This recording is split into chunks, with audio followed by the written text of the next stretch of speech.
Hello dear. तो आज हम लोग जानेंगे कि आखिर क्यों कहा जाता है, लोग को डॉक्टर भी अक्सर कहते हैं कि during period do not sex और इंटरकोर्स या क्वाइटस। क्यों कहा जाता है? क्यों, मतलब इसके बिहाइंड रीजन क्या है? तो इसी मिथ को, इसी नॉलेज को हम लोग अच्छे से जानेंगे, है ना। तो इस वीडियो को अपने दोस्तों को जरूर शेयर कीजिएगा, ताकि जो नॉलेज आप गेन किए, आपको मालूमात हुई, वो दूसरे को भी पता होनी चाहिए। तो बिना देरी के शुरू करते हैं। Let's begin.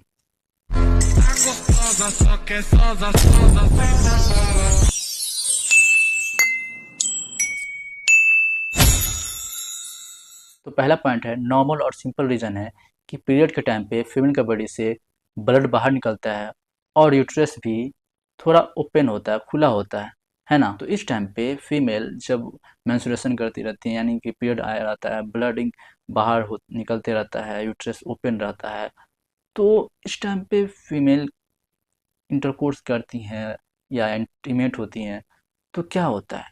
तो पॉइंट वाइज जानते हैं। तो पहला पॉइंट है, इन्फेक्शन होने का चांस बढ़ जाता है, क्योंकि उस समय जर्म्स यूट्रस में आसानी से जा सकता है ना। तो सेकंड पॉइंट है, ज़्यादा ब्लीडिंग या ज़्यादा पेन हो सकता है उस समय।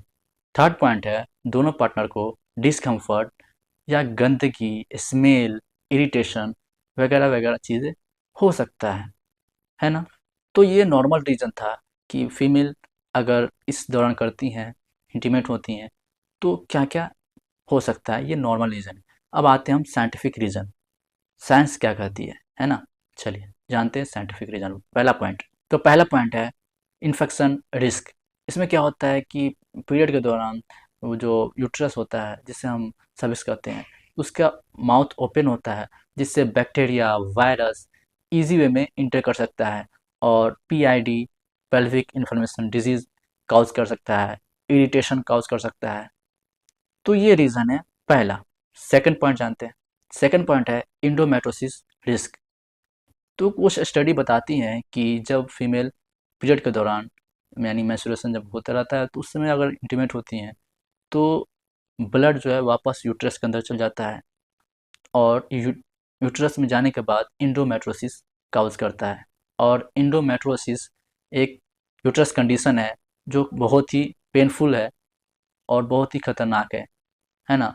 तो ये काउज़ करता है। सो थर्ड पॉइंट है प्रेगनेंसी रिस्क, ठीक ना। इसमें क्या होता है कि प्रेगनेंसी पूरा 0% नहीं है कि हाँ, प्रेगनेंसी होगा ही नहीं, नहीं ऐसा नहीं है, प्रेगनेंसी हो सकता है। एक्चुअली होता क्या है कि ड्यूरिंग पीरियड अगर फीमेल को ओव्यूलेशन अर्ली हो जाए, तो प्रेगनेंसी कंसीव हो सकता है ना। तो बिल्कुल चांस ऐसा नहीं है कि बिल्कुल भी नहीं होगा। अगर ओव्यूलेशन अर्ली हो जाए तो कंसीव हो सकता है ना, यानी थोड़ा रिस्क होता है। सो नेक्स्ट फोर्थ पॉइंट है ब्लड बॉर्न डिजीज रिस्क। तो इसमें होता क्या है कि ड्यूरिंग पीरियड अगर दो पार्टनर इंटरकोर्स करते हैं और किसी को हेपेटाइटिस बी, सी या एचआईवी है, तो जिसको नहीं है, जिस पार्टनर को नहीं है, उसको भी हो सकता है, क्योंकि उस समय ब्लड फ्लो ज़्यादा रहता है, ब्लड रहता है, और इस चीज़ को फैलने में ब्लड का बहुत बड़ा हाथ होता है। तो बहती नदी में वो भी बह जाता है। तो बेहतर है इस समय आप इंटरकोर्स ना ही करें, तो बहुत ही सेफ रहेंगे, है ना। सो कंक्लूजन करते हुए, या इन शॉर्ट में बता दूं कि नेचुरली मना नहीं है कि आप इंटरकोर्स नहीं कर सकते हैं ड्यूरिंग पीरियड। एक्चुअली होता क्या है, पहला पॉइंट है हाइजीन और इन्फेक्शन का ज़्यादा रिस्क होता है ना।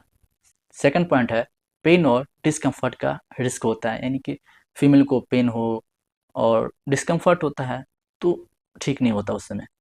थर्ड पॉइंट है इसीलिए डॉक्टर इस टाइम पे सेक्स को, यानी इंटरकोर्स को अवॉइड करने का सजेशन देते हैं कि आप इस समय ना ही करो।